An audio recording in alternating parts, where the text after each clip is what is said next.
खुदा के कलाम में से आज हम अपनी रहनुमाई के लिए देखेंगे नया अहदनामा। मुक़द्दस पौलुस रसूल का ख़त है क्रंथियों के मसीहों के नाम, क्रंथियों की कलीसिया के नाम। पहला क्रंथियों उसका 15वां बाब, और 15वें बाब के खुदा के कलाम में से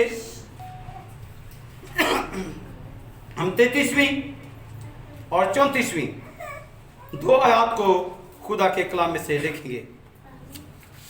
इससे पहले हम बुध की इबादत में भाई आसफ के घर में थे, और वहाँ पर हमने खुदा के कलाम में से इस हिस्सा को लेकर खुदा की आवाज़ को सुना और सीखा। और खुदा के रूह ने मुझे तहरीक दी कि this sermon should be taught in the church as well. Church में भी इस कलाम की बात होनी चाहिए। नसीहत के लिए है। पहला क्रंथियों उसका 15वां बाब और 15वें बाब के खुदा के कलाम में से 33वीं और 34वीं दो आयत।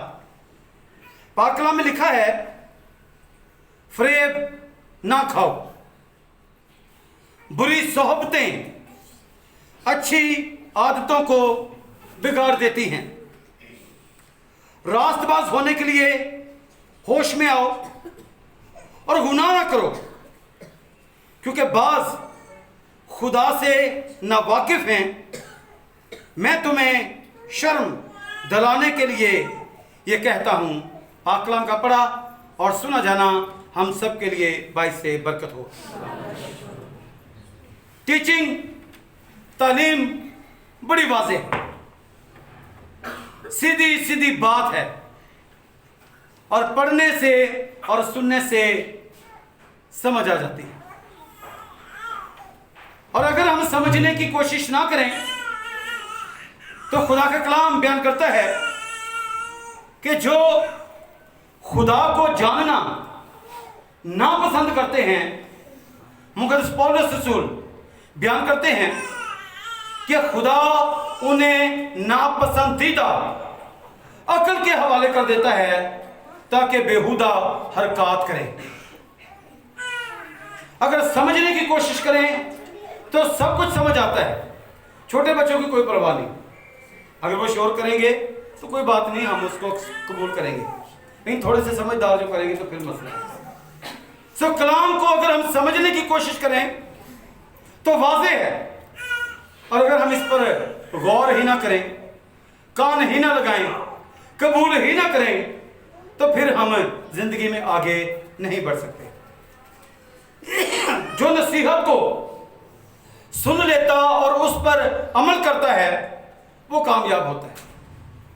और यहां पर मुक़द्दस पौलुस रसूल नसीहत कर रहे हैं, और ये नसीहत आज है, मैं भी खास तौर पर हम सब के लिए है। We are doing some recordings, हम रिकॉर्डिंग कर रहे हैं। इसको बाद में हम फेसबुक पे, यूट्यूब चैनल पे भी चलाएंगे। जो कुछ सुनेगा उसके लिए भी होगा, लेकिन बिलखसूस ये नसीहत की बातें जो हैं ये आज हमारी यंग जनरेशन के लिए है। और आज अगर हम अपनी यंग जनरेशन की बात करेंगे तो इसमें उम्र जो है वो 12 साल ही से हम ले लेंगे। 12 साल से ऊपर अप टू 30 इयर्स, स्पेशली ये मैसेज उनके लिए। क्रंथियों की कलीसिया हालात ऐसे थे कि क्रंथियों का इलाका जो है ये बड़ी गहमा गहमी का इलाका था। यहां पर कारोबार था, यहां पर मुख्तलिफ सकाफतें थी, यहां पर बहुत से लोग थे, और यहां पर बहुत से मज़ाहब थे। और उन्हीं मज़ाहब में जाकर मुक़द्दस पौलुस रसूल ने खिदमत गुजारी का काम किया और उन्हें खुदा के बारे में बताया, खुदा के बारे में सिखाया, और उन्होंने यीशु मसीह को कबूल कर लिया। लेकिन हमारी जिंदगियों में इर्द गिर्द के हालात हमारी जिंदगियों पर असर अंदाज होते हैं। और फिर एक जिंदगी हमने एक लंबी जिंदगी गुनाह में गुजारी हो और यीशु मसीह को कबूल करें और इर्द गिर्द हमारे वैसे ही लोग हों, तो वक्तन फौक्तन गुनाह की जो ख्वाहिश है वो हमारे अंदर सर उठाती रहती है, वो हमें दबोचने के लिए तैयार रहती है, वो हमें कैच करने के लिए तैयार रहती है, इब्लीस हमें वर्गलाने के लिए तैयार रहता है। और यहां पर ऐसे ही हालात है। कलाम खुदा के मुताबिक, मसीही तारीख के मुताबिक लोगों ने यीशु मसीह को कबूल किया, ईमान ले आए मुर्दों की क़यामत पर, यीशु मसीह पर, सलीबी मौत पर। लेकिन जब मुकद्दस पौलुस रसूल वहां से चले गए तो इर्द गिर्द के लोगों ने कहा कि कोई भी क़यामत नहीं है, क़यामत कुमत कुछ नहीं होगी। और जब ऐसी बातें उन्होंने की, पानी देना नहीं, जब ऐसी बातें उन्होंने की तो मुकद्दस पौलुस रसूल को इसके बारे में पता चला। और जब मुकद्दस पौलुस रसूल को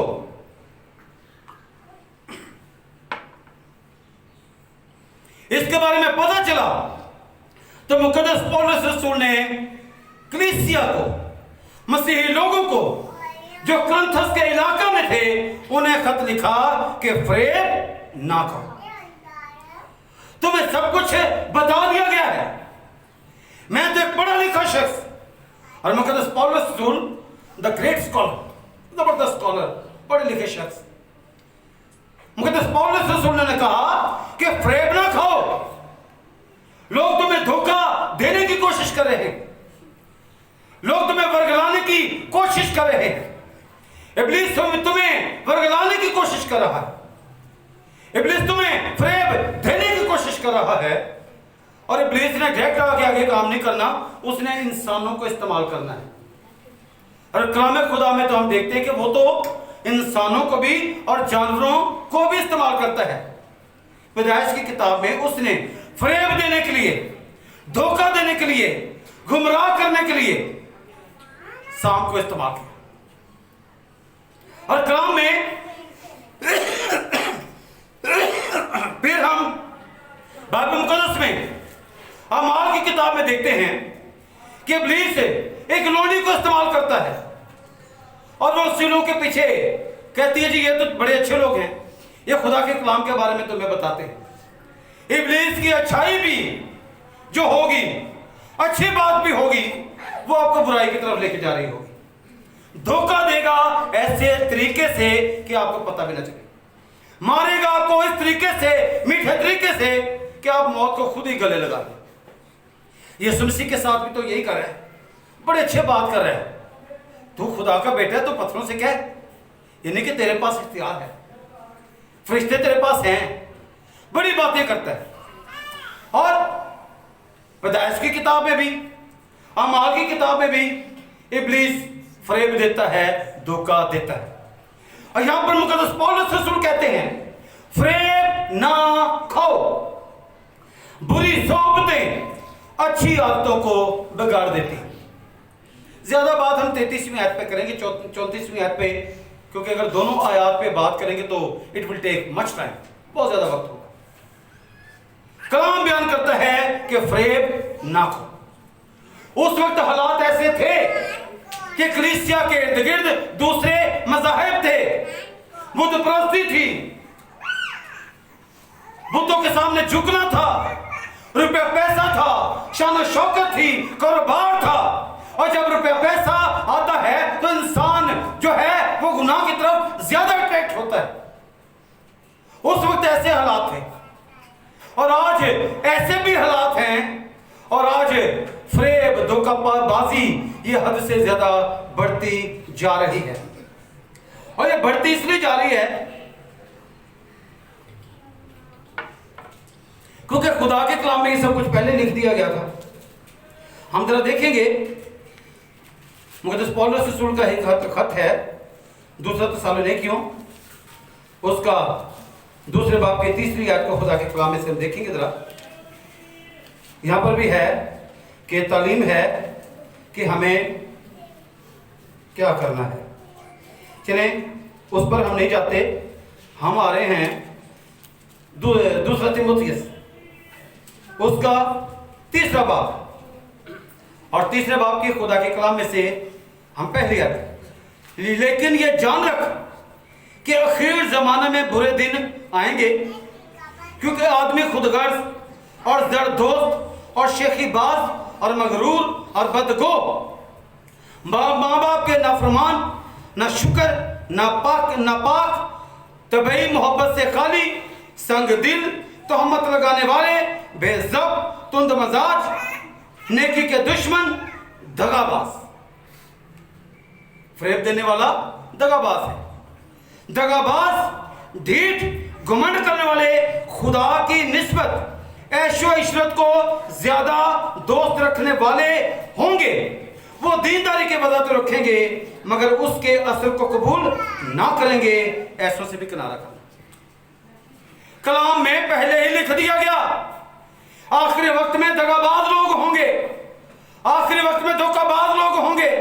और कलाम बयान करता है कि वो दीनदारी की वजह भी रखेंगे। वो चाहेंगे कि खुदा की इबादत करें, वो चाहेंगे खुदा की सताइश करें, वो चाहेंगे अच्छी ताली बजाएं, वो चाहेंगे अच्छे तरीके से कांगो बजाएं, वो चाहेंगे अच्छी जान बजाएं, हारमोनियम प्ले करें। Many thing they would like to have, बहुत सी चीजें करना चाहेंगे, but they will not the action, वो उसको कबूल नहीं करेंगे। चर्च से बाहर जाते अपनी दूसरी जिंदगी में चले जाएंगे।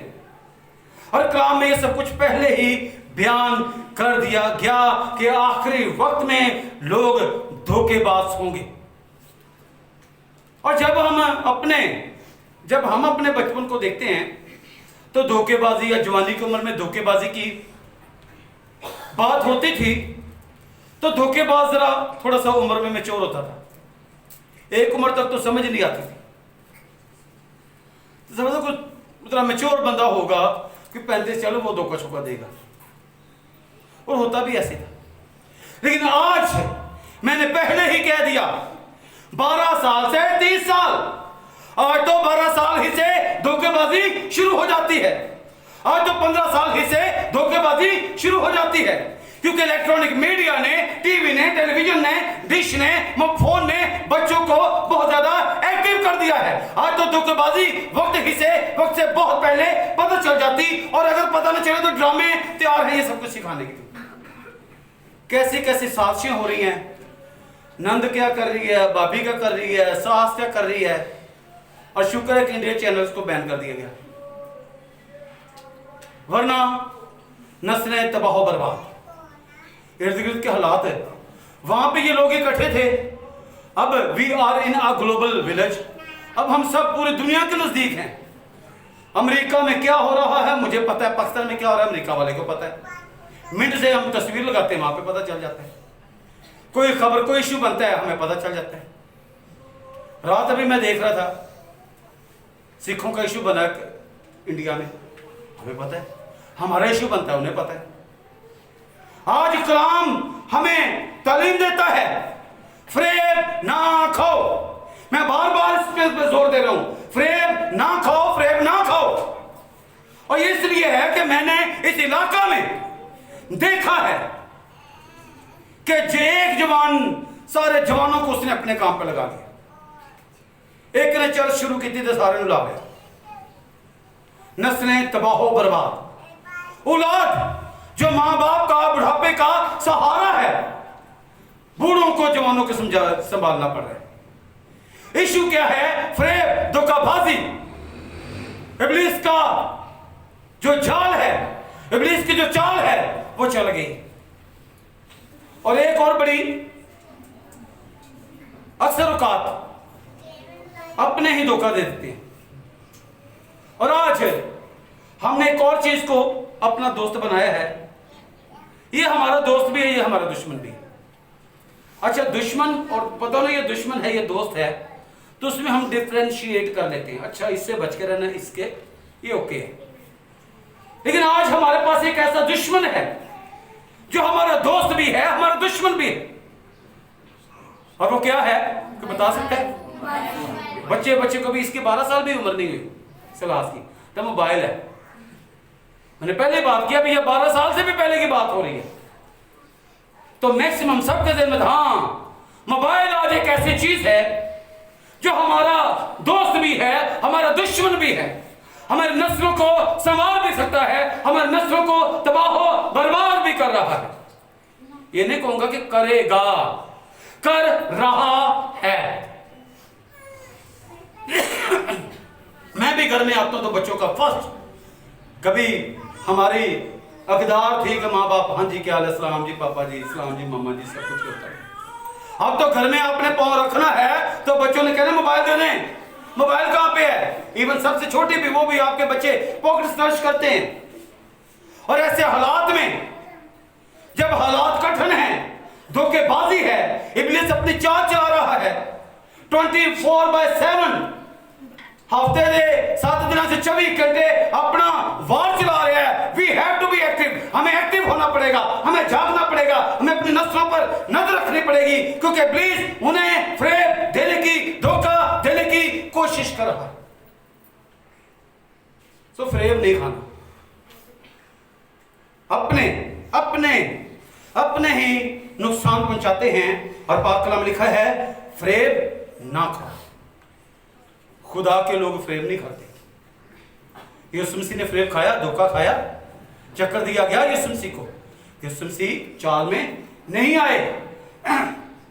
We are Christians because of Jesus Christ. हम मसीही हैं यीशु मसीह की वजह से। अगर यीशु मसीह ने फ्रेब नहीं खाया, धोखा नहीं खाया, तो हमें भी फिर धोखा नहीं खाना चाहिए। आपका दोस्त से बात करता है तो जरूर है आप अपने मां बाप से बात करें। बच्चों की सबसे बड़ी पनाहगाह जमीन पर जो है वो मां बाप है। कोई बात होती है मां बाप से बात करें। मुझसे अच्छी बात ये कही गई है, मुझसे बुरी बात ये कही गई है। और मां बाप भी सीधे ना हो जाए किसी दिन। First of all we have to think about it.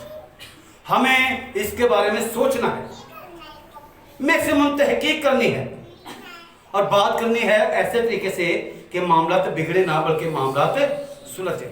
बात किसने की जाती है? मामले को सुलझाने के लिए, बिगाड़ने के लिए नहीं की जाती। सब बच्चों के लिए जरूरी है फ्रेब ना खाओ, धोखा ना खाओ, चक्कर में ना हो। और पाक कलाम में लिखा है बुरी सोबतें अच्छी आदतों को बिगाड़ देती। यारी दोस्ती लगानी है तो बड़ी सोच समझ कर यारी दोस्ती होनी चाहिए। कलाम ने लिख दिया है बुरी सोबतें अच्छी आदतों को बिगाड़ देती हैं, तो ये एक हकीकत है कि बुरी सोबतें अच्छी आदतों को बिगाड़ती हैं। मैक्सिमम बुरी सोबतें अच्छी आदतों को बिगाड़ती हैं। या फिर बंदा बड़ा मिच्योर हो तो फिर उनमें जाए और अपने आप को बचा भी ले, ऐसा भी हो सकता है। यीशु मसीह ने ये किया। यीशु मसीह बुरे लोगों के पास जाते थे, कसबियों के साथ, महसूल लेने वालों के पास, गुनाहगारों से मिलते जुलते थे, but he was a strong man. यीशु मसीह एक मजबूत शख्सियत के मालिक थे। कलाम खुदा का कलाम हमारे कदमों के लिए चिराग, हमारे राहों के लिए रोशनी है। यीशु मसीह कलाम को समझते थे। अगर आप कलाम को समझते हैं और आप समझते हैं कि आप कलाम को समझते हैं, तो फिर आप दोस्ती रख सकते हैं। लेकिन वो भी मैं इजाजत नहीं दूंगा कि 12 से 20 25 साल वाले कहें जी हम we are very mature. No, maturity की उम्र में मेरे हिसाब से अभी आगे जाके पता नहीं क्या 30 साल। सब कलाम बयान करता है फ्रेब ना खाओ, बुरी सोबतें अच्छी आदतों को बिगाड़ देती हैं, बिगाड़ देती हैं। लोग आपको जो है वो मशवरे देते हैं, गलत मशवरे देते हैं, और उनकी वजह से आप अपनी जिंदगियों को तबाह बर्बाद कर बैठते हैं। पाक कलाम में पहला सलातीन, थोड़ा सा बाइबल में से, खुदा के कलाम में से देखते हैं कि कहां पर फ्रेब दिया गया है, वहां पर कहां पर धोखा दिया गया है, कहां पर जो मेच्योर नहीं होते उनका फैसला कहां तक ले जाता है। पहला सलातीन है खुदा के कलाम में से पहले सलातीन की किताब है, उसका 12वां बाब, पहला सलातीन उसके 12वें बाब को खुदा के कलाम में से देखेंगे, उसके 7वीं आयत, पहले सलातीन 12वां बाब और उसके 7वीं आयत में लिखा है, उन्होंने उससे ये कहा कि अगर तू आज के दिन इस कौम का खादम बन जाए और उनकी खिदमत करे और उनको जवाब दे और उनसे मीठी बातें करे, तो वो सदा तेरे खादम बने रहेंगे। ये दाऊद का बेटा रोहबाम,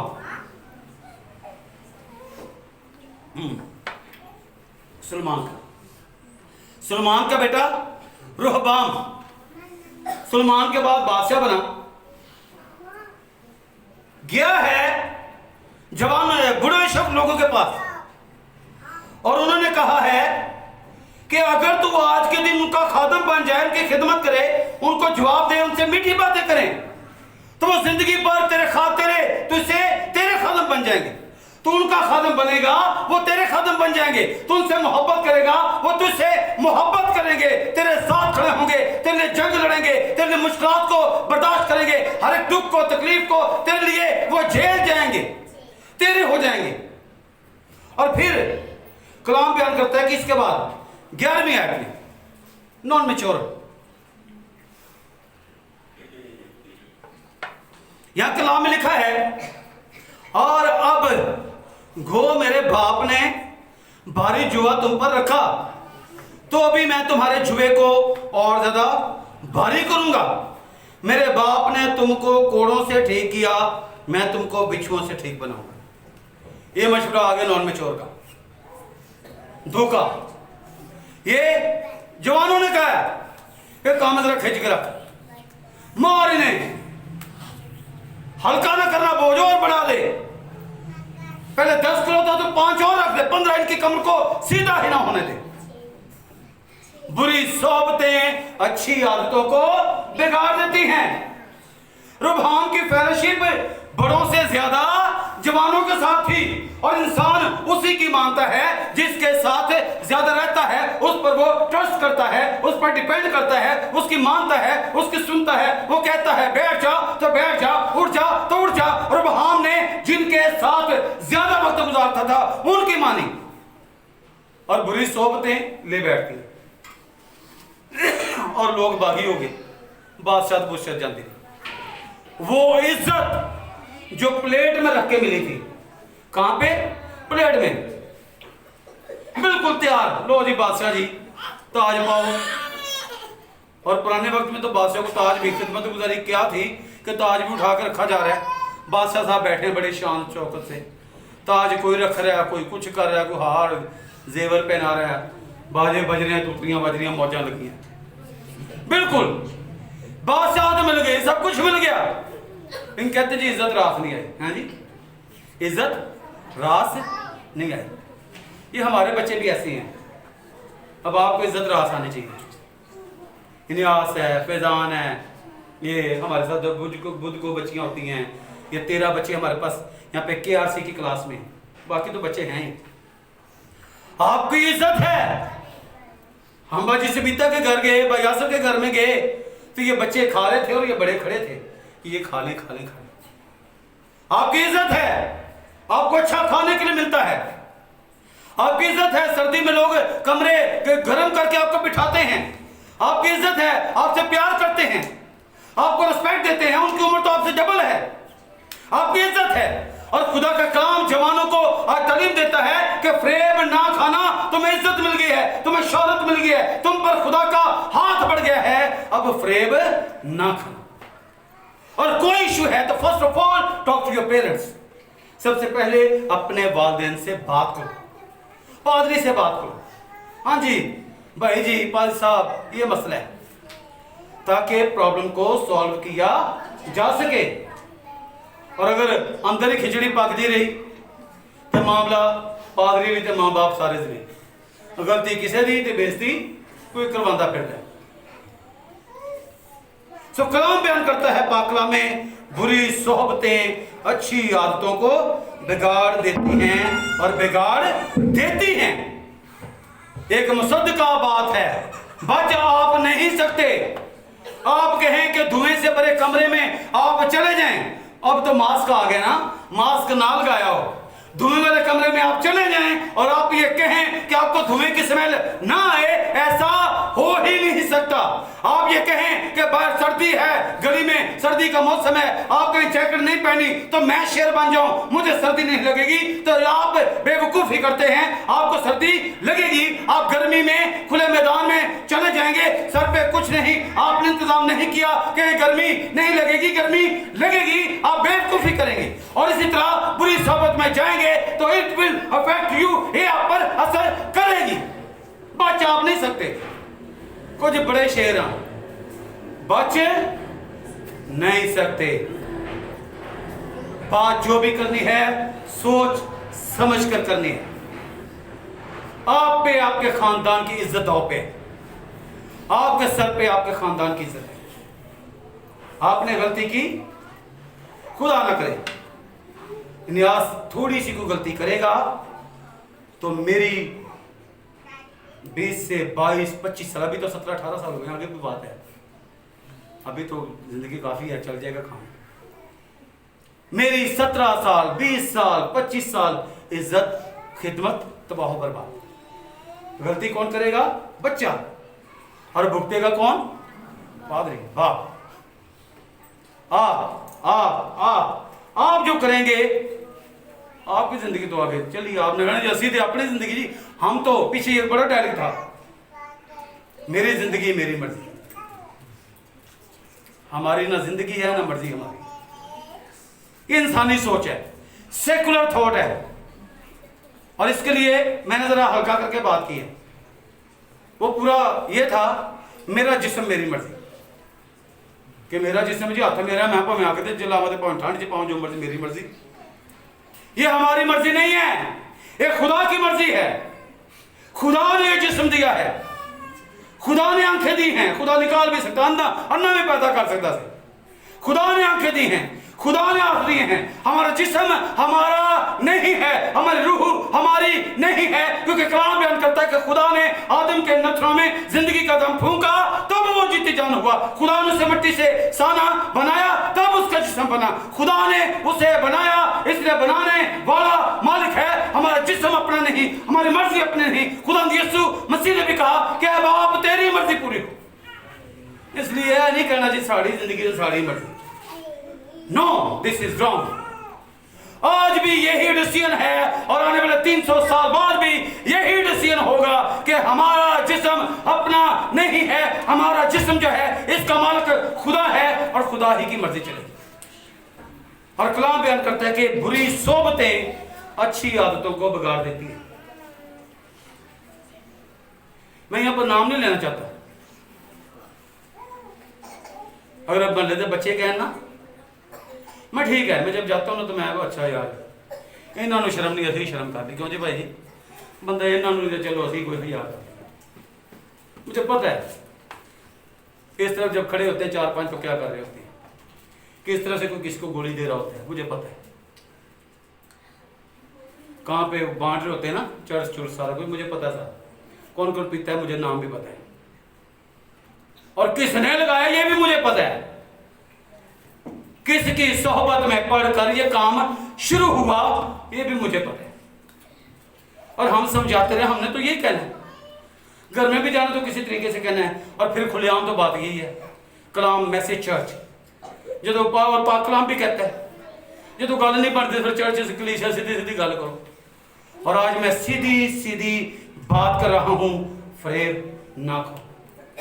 और स्पेशली हमारे कल्चर में बेटियों के लिए,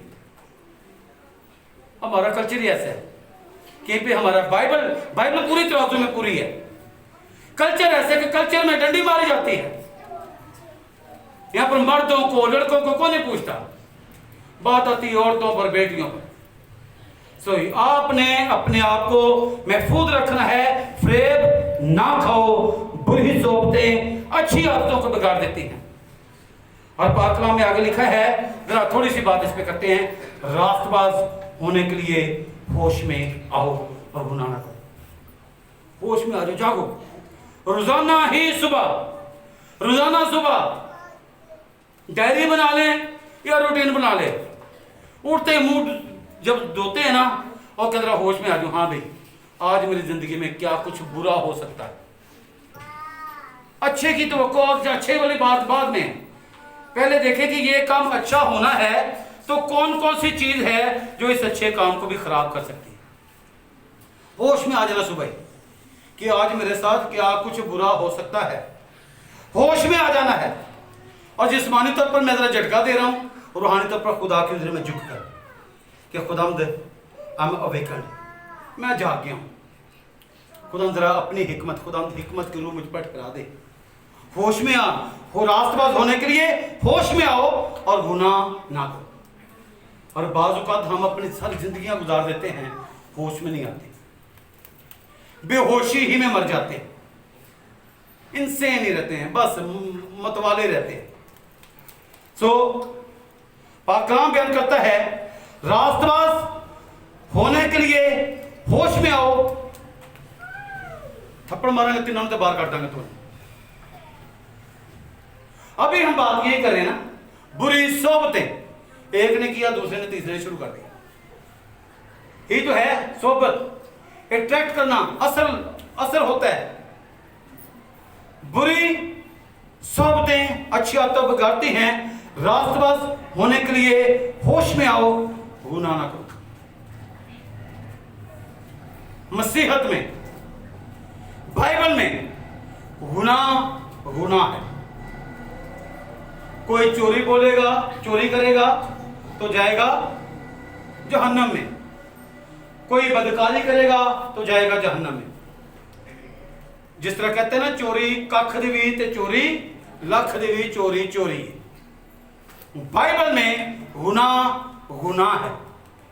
गुब्बारा है, उसे कोई बड़ा आप कील मार लें तो पटाखा बज जाना है, और अगर बारीक सुई भी मारेंगे तो पटाखा हो जाएगा। गुनाह है। और पाक कलाम बयान करता रास्तबाज होने के लिए होश में आओ।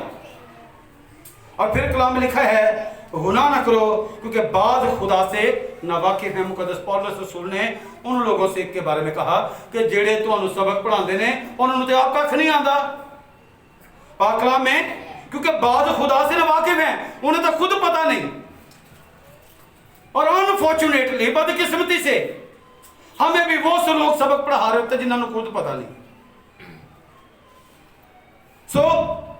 बाद खुदा से ना वाकिफ हैं। मैं तुम्हें शर्म दिलाने को ये कहता हूं। मुकद्दस पौलुस रसूल कहते हैं कि तुम्हें शर्म आनी चाहिए कि तुमने उस शख्स की बात मानी जिसे खुदा का पता नहीं है। अगर एक पादरी, एक आलम मैं तुम्हें बताता कि ये चीज ऐसे है, कलाम में से निकालता, तुम्हें रेफरेंस देता, तुम्हें पढ़ाता, तुम्हें समझाता, तुम्हें दिखाता, तो फिर बात थी। तुमने तो उसकी मानी जिसे कुछ पता नहीं, क्योंकि बात खुदा से ना वाकिफ हैं। और तुम्हें शर्म आनी चाहिए कि तुमने उसकी बात मानी जिसे पता ही कुछ नहीं। और हमारे साथ भी ये हो रहा है। अभी थोड़ी सी मैं बात जरा ये इस पे भी, इस कॉन्टेक्स्ट पे भी आ गई है,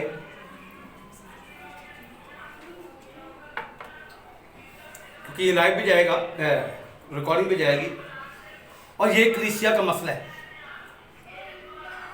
कलीसिया का बड़ा मसला अब है। फरेब हमेशा इंसान उसके हाथों मरता है, लुटा जाता है, धोखा खाता है जो उसके नजदीक होता है। क्यों जी भाई जी? हमेशा जो आपके घर में आता है उसे घर का पता है। ये पैसे की तरह देने ना दी गलबात की एक ही मसले मसाइल है, उसे पता है।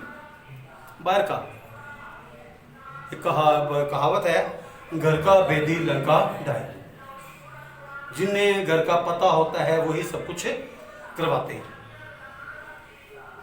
आज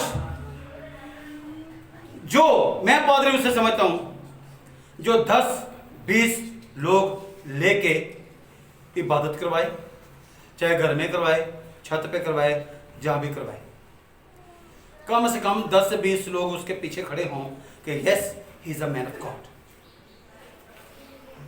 और उससे ऊपर भी कोई हो, यानी कि मैं अपीओ चौधरी, उसको कोई पूछने वाला भी हो कि भाई आज कितने विजिट किते ही, कितने लोगों को कलाम सुनाया है, क्या कुछ किया, जरा मुझे भी तो बता। महीने बाद सर जी मुझे 10 लोगों के पास लेकर तो जाओ, मैं भी तो तुम्हारी प्रोग्रेस देखूं। जिसका चर्च नहीं, जिसके पास लोग नहीं, जो ऐसे ही फिरता जा रहा है, वो पादरी पुदरी कोई नहीं। मेरे पास एक, मुझे अब मैं क्या कहूं, एक शख्स आया और कहते जी मैं पादरी हूं, और बड़ी दूर के इलाके से निकला है और यहां पे विजिट कर रहा है। क्यों कर रहा है यहां पे visit? He should not be here, उसे यहां पे नहीं होना चाहिए, उसे अपने चर्च में होना चाहिए, उसे अपने पादरी के ताबे रहना चाहिए, उसे इतना एतमाद पैदा करना चाहिए कि पादरी खुद कहे कि ये 10 घर तो विजिट किया कर, ये काम तू कर, मैं तुझ पे, उसे 5 तोड़े मिले, उसे 3 तोड़े मिले, वो खुद कहे कि ये कर तू काम, और वहां पे उसका खुदा सारा कुछ करे। मैं एक एग्जैक्ट मेरे पास रेफरेंस नहीं, लेकिन हाँ बाबू विल्सन साहब होते थे, उनसे मेरी बड़ी अच्छी, हमारे बड़े थे, बुजुर्ग थे, बाप की जगह थे, तो कैथोलिक थे लेकिन हमारे सीनियर थे। तो उन्होंने कहा कि एक दफा बिशप साहब ने कहा कि यार पादरियों ने देखो 10 घरां चों तो गुजारा हो रहा है, थोड़े को 200 ने थोड़ा गुजारा नहीं होता। आपके पास 10 वफादार लोग होंगे, आपके रूहानी, जिस्मानी, माली जरूरियात खुदा पूरी करेगा। और फिर मेरा तो एक अपना क्राइटेरिया, मैं तो खुद के पाकिस्तान में पादरी को जॉब करनी चाहिए। अब बड़ा नेटवर्क है जनाब पादरी अनवर फजल साहब का, तो चले बंदा फुल टाइम हुआ, या बरकत साहब का है, बरकत टीवी वालों को एक नेटवर्क है। लोग आज क्योंकि कलाम बयान करता है कि इब्लीस कुछ भी कर सकता है, जो सांप के जरिए काम कर सकता है वो शेर के जरिए भी काम कर सकता है। और वो पादरी, और पाक कलाम में तो लिखा है कि लोग तुम्हारे पास आएंगे लेकिन बातन में वो फाड़ने वाले भेड़िए होंगे। खुदा ना करे, मुझे यहां पर सब लोग जानते हैं, मैं कोई गलती करूं तो मैंने तो पता है कि इतने तो सारे मैंने भी जानते हैं।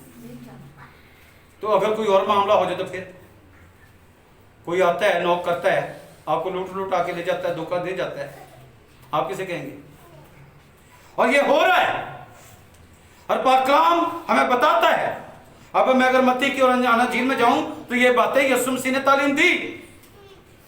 यीशु मसीह ने कहा कि सांपों की मांद होशियार और कबूतर की मांद भोले बनना, फरेब नहीं खाना, और बुरी सोबतें अच्छी आदतों को बिगाड़ देती। सो ईमान रखें, खुदा में पेवस्त रहें, किसी तरह से धोखेबाजी में ना आए। और स्पेशली एक दफा फिर छोटे बच्चों के लिए कोई बात है, टॉक टू योर पेरेंट्स, अपने माँ बाप से बात करें, मुझसे बात करें। और पाक कलाम बयान करता है फरेब ना खाओ। इतनी दफा क्या और जुबानी याद हो जानी चाहिए, क्या ठीक है? फरेब ना खाओ, बुरी सोबतें अच्छी आदतों को बिगाड़ देती हैं। और ये क्लोजेस्ट फ्रेंड, और मेरी भी उंगली इसकी तरफ से, बड़े नजदीकी दोस्त, आज नॉइडे ये हमारा सबसे करीबी दोस्त है, ये हमारा सबसे करीबी दुश्मन भी है, क्योंकि always we keep near heart. हम इसे अपने दिल के नजदीक रखते हैं, हम इसे अपने यहाँ पे रखते हैं, हम इसे यहाँ पे रखते हैं, वेरी क्लोज टू बॉडी, जिस्म के बहुत नजदीक रखते हैं। हमने आवाज ना वाइब्रेशन भी लगे, ठर ठर हमें पता चल जाता है। बेल आपने इसकी साइलेंट भी किया फिर भी पता चल जाता है। इस दोस्त से आपने बड़ा मोहतात रहना है। खुदा आपको बरकत दे। पाक कलाम का पढ़ा और समझना।